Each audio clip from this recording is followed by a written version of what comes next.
The first thing Jerome noticed wasn't the marble steps, the gold-plated doorbell, or the mountain of untouched mail stacked like a silent accusation. It was the blood. Dark, dried stains streaked across the pale slacks of 78-year-old Margaret Whitmore, heiress, philanthropist, queen of Maple Street, and one of the richest women in the entire city. The kind of woman whose holiday cards had embossed seals and whose charities had buildings named after her. But today, none of that mattered. Today, she looked like death trying to stand upright, and the smell creeping through her half-open front door. That wasn't perfume. That was rot human, wet, unmistakable. Jerome swallowed hard and dialed 911. 911, what's your emergency? The operator droned. 12 years working as a mail carrier, and he knew that tone bored, distracted, half listening until she realized who he was calling about. Yes, ma'am, Jerome said, keeping his voice professional. I'm at 1847 Maple. I need an ambulance immediately. A pause. A shift. Wait, Mrs. Whitmore's residence? Sir, maybe you should call her private doctor instead. Jerome looked through the cracked door. Margaret wasn't standing anymore. She was leaning against furniture, against walls, against anything that kept her from collapsing completely. Her clothes were stained, her hair matted, her skin the color of wilted paper. This wasn't a private doctor situation. This was life or death. If you don't send someone, Jerome said, jaw tightening, and she dies, I'll be calling every newspaper in this city to explain why 911 refused to help someone because she's too important. He'd heard the same implication when he was 10 and got accused of cheating on a test he'd aced because kids from your neighborhood don't score that high. He breathed in. 1, 2, 3. The woman inside can barely stand, he said calmly. She's bleeding, dehydrated, and her mail hasn't been touched in weeks. The younger paramedics snickered as they walked past. Mailmen think they're detectives now. Jerome pretended not to hear. He followed them inside and the smell slammed into all of them at once. Rotting food. Infection. Weeks of neglect. The Whitmore mansion, known for cocktail parties and charity dinners, looked like a medical crime scene. Dirty bandages piled in corners, expired pills on the floor, meals untouched. And in the center of it all, shaking and half collapsed on the carpet, was Margaret. Jesus, the younger paramedic whispered, suddenly sober. How long has she been like this? Jerome didn't know, but he had a guess. As the paramedics worked, his eyes drifted to a folder on the coffee table, half open, stuffed with envelopes. Medical letters. Urgent medical letters. He knew that letterhead. He'd delivered it for years. Riverside Hills Medical Group. Dr. Richard Peton, urgent, requires immediate follow-up. Multiple envelopes, dated over the last 2 months. Months, where no one came.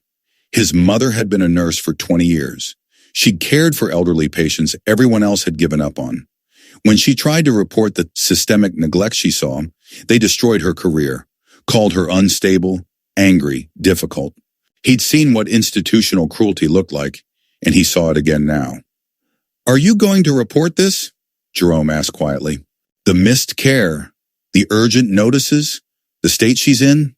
The older paramedic frowned. Look, kid, this is Margaret Whitmore. If she didn't get care, it's because she refused it. She can't even walk, Jerome replied. What exactly did she refuse? The man leaned in. Let me give you some advice. Go back to delivering mail. This isn't the kind of neighborhood where people like you should ask questions. There it was, not even subtle. The ambulance drove away. Most people would have gone back to their route. Most would have said, I did my part. Jerome, she whispered. Did the name Peton come up? Yeah.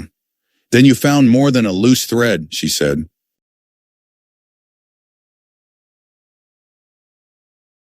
He's the center of everything I tried to expose.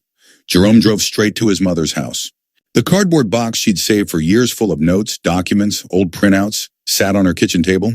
Estate transitions, Jerome murmured, looking through files. Urgent letters, then silence, then death. His mother nodded. He chose who lived long enough and who died conveniently. Wealthy families paid a lot of money to speed up inheritance. When I reported it, they destroyed me. Jerome closed the folder slowly. You tried alone, he said. That's why they crushed you. I'm not alone. He grabbed his phone. Who are you calling? Dorothy asked. The one thing they fear more than a nurse with evidence, he said. A reporter. 2 hours later, Jerome sat across from investigative journalist Melissa Santos in a tiny diner, his postal uniform still dusty from the route. Evidence lay spread between them. Photos, envelopes, highlighted patterns. Show me, she said. Melissa hit record. I hear you interfered with my patient today, Peton continued. People in your profession often overreact. You don't understand the complexities of geriatric care. The Whitmore family values discretion. They don't appreciate unsuitable people involving themselves. Unsuitable people. Are you saying I should have left a dying woman on the floor because she's rich? Jerome asked.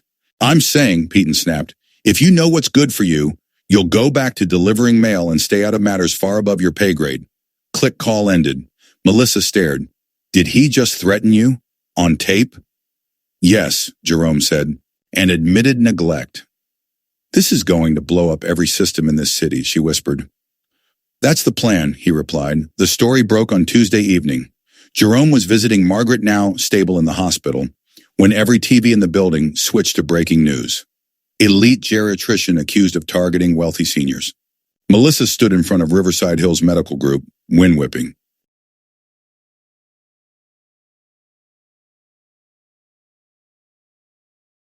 Her notes, they played the recording. Peton's arrogance echoed through every hallway of the hospital. Then Dorothy appeared on screen. I tried to report the same pattern 5 years ago, she said. They fired me, blacklisted me. My son gathered the proof they ignored. Photos followed. Letters, dates. 18 victims, including Margaret. Within hours, furious families crowded Peton's office. How did a mailman see what you didn't? Someone shouted at his staff. Peton held a press conference, tried to. This is a smear campaign. My patients were old. Old people die. You cannot trust the opinions of a mailman over a doctor. Then how do you explain your recorded threats? A reporter yelled. Peton's face went pale. He stormed away. But the cameras followed. 3 days later, his license was suspended. Then came criminal charges, negligence, fraud, conspiracy, manslaughter, a conspiracy.